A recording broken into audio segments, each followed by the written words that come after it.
What we can see here is how cycling can lead to imbalances in the posture. So to Tony, that's him sitting up straight. So essentially you can see that his back is rounding, his shoulders are moving forward, his head's a little bit forward, but essentially he can't sit up straight.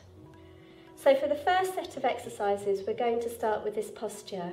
So this is really as best as a lot of people can do. To make it even more comfortable, we can take a cushion. How's that? Oh yeah, that feels a lot better. So what you do is you just find your sitting bones and you put the cushion, you sit on the edge of that to give you that extra lift, and that can help you to find, or at least semi-find, some of the muscles. So now the first... So should I be aiming to be able to feel those muscles as I build them up? Yes, but we'll address that later on in the series. So for now, we're just going to look at ankles. Right. We're starting from the bottom up, so in other words, from the feet all the way up to the neck.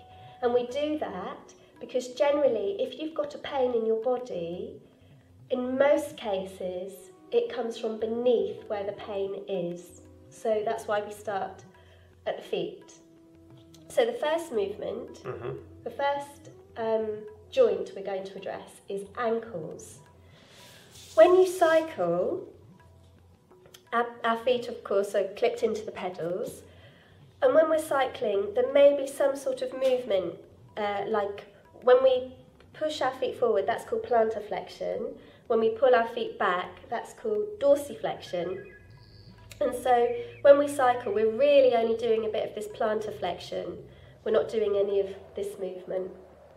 So first the technical bit. When we push our feet forwards, i.e. we're pushing into the pedal, then it's our calf muscles that contract to create the movement. So that is one reason why we have quite strong calves from cycling. Then, at the same time, it's these front muscles, the shins, the front of the shins, that have to stretch, relax, to allow those muscles to contract. And then, so the opposing movement is for the feet to come back towards the head. When that happens, these shin muscles are now contracting to create the movements, and the calves have to relax or to stretch to allow the movement to happen. So what we now do is we assess, well first of all I'll talk Tony through how to do the exercise, and then we'll look at whether he's near normal range of movement or not and give him some corrections. Always when we start yoga, we come to this position of checking our posture, open the chest, relax the shoulders, make the neck long, and just close your eyes for a moment and just take a deep breath, breathing from the abdomen.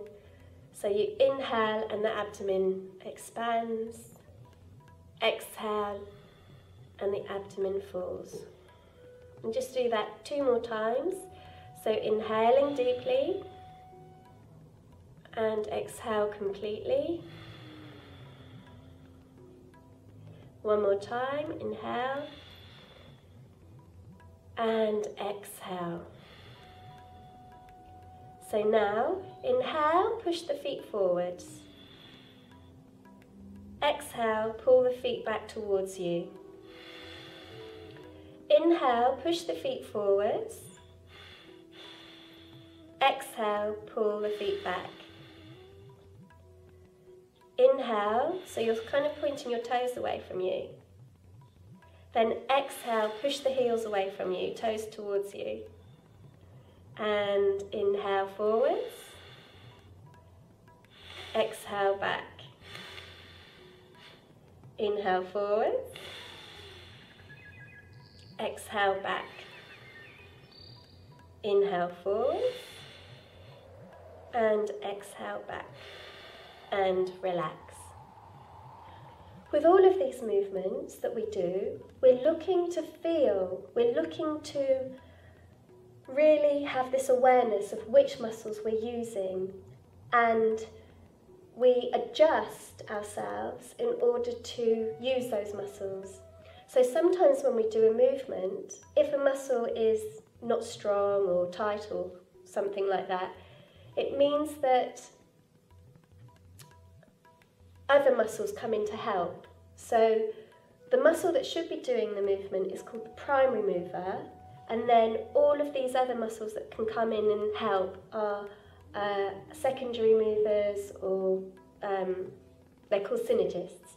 By bringing our focus onto the muscle that should be moving, we adjust the position so that we are actually using that muscle. So we're trying to activate the muscle that should be using. Bend your knees again. Mm-hmm. Okay, now try and activate these muscles. Right, so you see, those muscles just feel like nothing. Bend, bend, bend more, bend more, bend more, bend more, bend more. Are they actually doing anything? I'm trying to sort of contract them. I can't even. Now I see why you want this focus on core strength. Yeah. The other thing with cycling is that, say when we're leaning forwards, although we're in this position where we're contracting the so-called rectus abdominis, because our weight's going into the handlebars, we're not actually getting strong. We're not actually, We're not increasing strength here. It's contracting, but it's not necessarily getting strong. So consequently, although you might be tight here, it's actually you can have a contracted muscle that's weak, and we'll see that when we come onto the knees. Okay, so the main point is that when we do any of these movements, any yoga, really you want to make the sensation that you feel, you want to bring it into your muscles. So for example, when I push my feet forward, because I've got a ligament damage from a skateboard injury when I was 28 years old, I can feel it much more in the ankle than this side. And I have to, so I don't go as far with that foot. I bring it so that I can feel it in the muscle when I push forwards. And it's not affected this side, but this side. So you always try and think, right, okay, when I push my feet forward, I'm trying to feel it in the calf muscle. I don't want to feel it in the ankle joint. So that's number one rule, is always try and bring the sensation into the muscle. The muscle can stretch, the joint can't, so we never want to feel anything in the joint.